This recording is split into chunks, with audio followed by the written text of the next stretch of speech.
कि our surrounding, जहां पे कोई एक इंडिविजुअल रहता है उसको उसका एनवायरमेंट बोलते हैं। Got it. Suppose Leh Ladakh में क्या होता है, बहुत ज्यादा ठंड होती है। Got it. और वहीं पर नॉर्थ इंडिया में उतना मॉडरेट टेम्परेचर रहता है। तो ये क्या है, ये हमारा एनवायरमेंट हुआ, ये वहां के लोगों का एनवायरमेंट हुआ। Got it. चलिए आगे। तो ये सारे टॉपिक्स आपको पढ़ने इस चैप्टर में। अब सबसे पहला हमने क्या लिया है, इकोसिस्टम लिया ना। तो इकोसिस्टम पढ़ते हैं कि इकोसिस्टम वैसे होता क्या है। All the interacting organisms in area together with non living constituent of the environment form a ecosystem.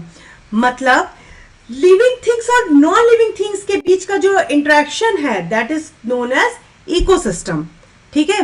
जैसे पॉन्ड का अलग इकोसिस्टम होता है। कैसे इकोसिस्टम होता है, उसमें फिशेस होती हैं, प्लैंक्टॉन्स होते हैं, ठीक है, एक्वेटिक प्लांट्स होते हैं, बड़ी फिशेस होती हैं, छोटी फिशेस होती हैं, एल्गा होती है।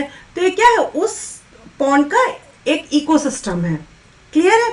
तो इकोसिस्टम जो है बेसिकली दो चीजों से बना होता है, that is a biotic component और एबायोटिक कंपोनेंट। आपने बेटा पढ़ा होगा स्टार्टिंग में कि, जस्ट सेकेंड, हाँ, बायोटिक कंपोनेंट और एबायोटिक कंपोनेंट। आप इकोसिस्टम की डेफिनेशन ये भी बता सकते हो बेटा कि ecosystem is collectively known as, मतलब relationship between biotic component and abiotic component. ठीक है, it's a relationship between biotic component and abiotic component, that is called the ecosystem. Clear है इतना। अब इकोसिस्टम जो है it is an open space, ठीक है, built by physical and biological components. Physical मतलब हो गया एबायोटिक। एबायोटिक में क्या क्या आ जाएगा, जैसे कि टेम्परेचर है, रेनफॉल है, ठीक है, और विंड, सॉइल, मिनरल्स, ये सब क्या है तुम्हारा एबायोटिक कंपोनेंट्स है। बायोटिक कंपोनेंट्स में क्या आ जाएंगे आपके, प्रोड्यूसर, डिकम्पोजर, क्या कहते हैं, कंज्यूमर्स। Got it. तो इनको कलेक्टिवली क्या बोलेंगे, इकोसिस्टम बोलेंगे। समझ में आ रहा है बेटा। ठीक है।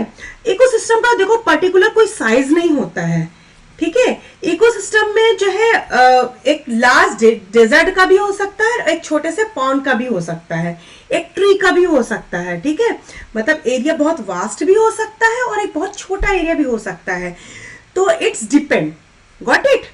तो अगर हम जो है कहीं पर गार्डन, अगर हम सपोज अपनी बालकनी में गार्डन प्रिपेयर कर रहे हैं, तो ये क्या हो गया, ये भी तो एक छोटा सा इकोसिस्टम हो गया ना। ठीक है। तो होपफुली आप इकोसिस्टम समझ में आ गया होगा। ऑल द इकोसिस्टम, ये लिखा हुआ है बायोटिक और ये लिखा हुआ है एबायोटिक। तो यानी बायोटिक और एबायोटिक कंपोनेंट मिल करके किसी पर्टिकुलर ऑर्गेनिज्म का इकोसिस्टम बनाते हैं। ठीक है। मतलब ये बायोटिक में आ जाएगा आपका जितने भी लाइफ है, यानी कि जितने भी लाइव एनिमल्स हैं, प्लांट्स हैं, ये सारे बायोटिक कंपोनेंट में आ जाएंगे। एबायोटिक में आ जाएगा आपका temperature, rainfall, soil, minerals, space, ये सारा कुछ आ जाएगा एबायोटिक कंपोनेंट में। क्लियर है। तो चलिए इसके हम टाइप्स, को सिस्टम कितने टाइप्स का होता है। ठीक है। तो सबसे पहला बच्चा आ गया नेचुरल इकोसिस्टम।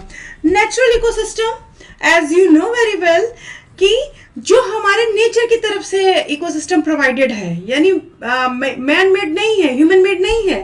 ठीक है। जैसे फॉरेस्ट हो गया, पॉन्ड हो गया, लेक हो गया। ठीक है, ये सब क्या है, नेचुरल इकोसिस्टम है। अब चाहे वो पॉन्ड छोटा हो या बड़ा हो, ठीक है, एक गड्ढे में भी अगर कुछ एक्वेटिक एनिमल, कुछ एक्वेटिक प्लांट्स और दो चार फिशेज हैं, तो वो भी क्या किस में कंसिडर किया जाएगा, नेचुरल इकोसिस्टम में कंसिडर किया जाएगा। क्लियर है। It is a community of living and non-living entities like and occurs freely in nature. तो उसको क्या बोलेंगे, natural ecosystem. Human made ecosystem, जैसे आपके घर में एक्वेरियम होता है, फिश एक्वेरियम होता है ना, तो उसमें क्या होता है, it is a human made structure where biotic and abiotic components are made to interact with each other for survival. मतलब बायोटिक और बायोटिक कंपोनेंट का जो एक इंटरेक्शन होता है जिसके थ्रू वो सर्वाइव कर रहे हैं, इसको बोलते हैं ह्यूमन मेड इकोसिस्टम, जिसको हमने बनाया होता है। जैसे एक्वेरियम हो गया, गार्डन हो गया, क्रॉप फील्ड हो गई, ये क्या हो गया, ह्यूमन मेड इकोसिस्टम हो गया। समझ में आ रहा बेटा? अब जैसे पॉन्ड का इकोसिस्टम होता है, अभी हम आगे जाके अच्छे से डिस्कस करेंगे कि उसमें छोटे फिशेस, बड़ी फिशेस, प्लैंकटॉन्स और माइक्रो ऑर्गेनिजम्स सारे के सारे मिलकर के उस पर्टिकुलर पॉन्ड का क्या बनाएंगे, इकोसिस्टम बनाएंगे। सेम विथ ग्रासलैंड का होता है, ठीक है, ग्रासलैंड जहाँ पे ये गाय वगैरह चरती है ना, जिसको मीडो बोलते हैं, ठीक है।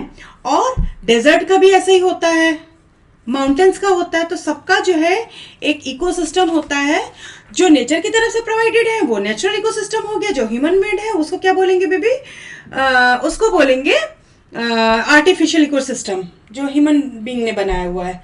क्लियर है यहाँ तक? अब इकोसिस्टम में आ गया मैन मेड इकोसिस्टम और नेचुरल इकोसिस्टम। नेचुरल इकोसिस्टम में आ गया एक्वेटिक और टेरेस्ट्रियल। एक्वेटिक में आ गया मेरीन और फ्रेश वाटर। मेरीन जो होता है यानी कि जो सी और ओशियन में जो इकोसिस्टम प्रेजेंट होता है उसको कंसिडर करते हैं मेरीन इकोसिस्टम के अंतर्गत। और fresh water ecosystem river, lake, pond, pool, ये सब क्या है, एक्वेटिक